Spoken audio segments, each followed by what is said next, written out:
ቨርብ ምንድን ነው? ግሶች ወይም ደግሞ ቨርብስ የምንላቸው እነዚህ ድርጊትን ወይም ደግሞ ሁኔታን የሚገልጹ ቃላት ናቸው። በመቀጠል አይነቶቻቸውን እኔ ዋና ዋና የግስ አይነቶች ወይም ደግሞ ሜን ታይፕስ ኦፍ ቨርብስ ሶስቱን ዋና ዋናዎች የምናይ ይሆናል። አብራችሁን ቆዩ። የመጀመሪያዎቹ የድርጊት ግሶች ወይም ደግሞ አክሽን ቨርብስ የምንላቸው ናቸው። እነዚህ ድርጊትን የሚያሳዩ ግሶች ናቸው። በቀጥታ የሚታየን ወይም ደግሞ የማይታየን ድርጊትም የሚያመላክቱ ናቸው። ምሳሌዎች ራን መሮጥ፣ ኢት መብላት፣ ራይት መጻፍ። አረፍተ ነገር ውስጥ በምንጠቀማቸው ጊዜ the dog runs fast ውሻው በፍጥነት ይሮጣል።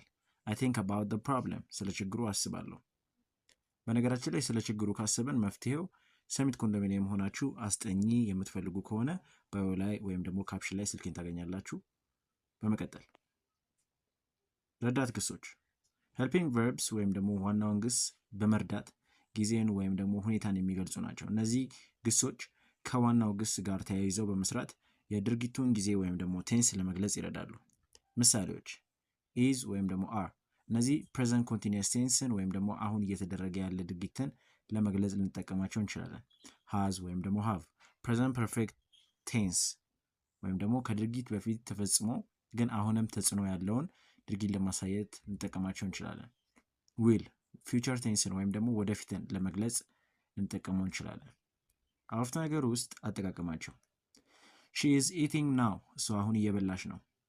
they have finished their work ስራቸውን ጨርሰዋል። ሞዳል ግሶች ይሄ ማለት ሶስተኛው ነው። ሞዳል ግሶች ወይም ደግሞ ሞዳል ቨርብስ ችሎታን ወይም ደግሞ ፈቃድን ወይም ግዴታን የሚያሳዩ ናቸው። እነዚህ ረዳት ግሶች የርዕሰ ጉዳዩን ችሎታ ወይም ደግሞ ግዴታ፣ ፈቃድ ወይም ደግሞ እድል ለመግለጽ ያገለግላሉ።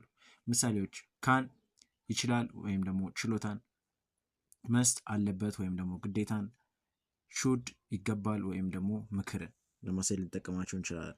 አረፍተ ነገር ውስጥ አጠቃቀማቸው I can speak Amharic አማርኛ መናገር እችላለሁ። you must follow the rules ደንቦቹ መከተል አለብን። በስተመጨረሻ ይህንን ጠቃሚ ሆኖ ካገኛችሁት ለጓደኛችሁ ሼር አድርጉት። ደህና ሁኑ።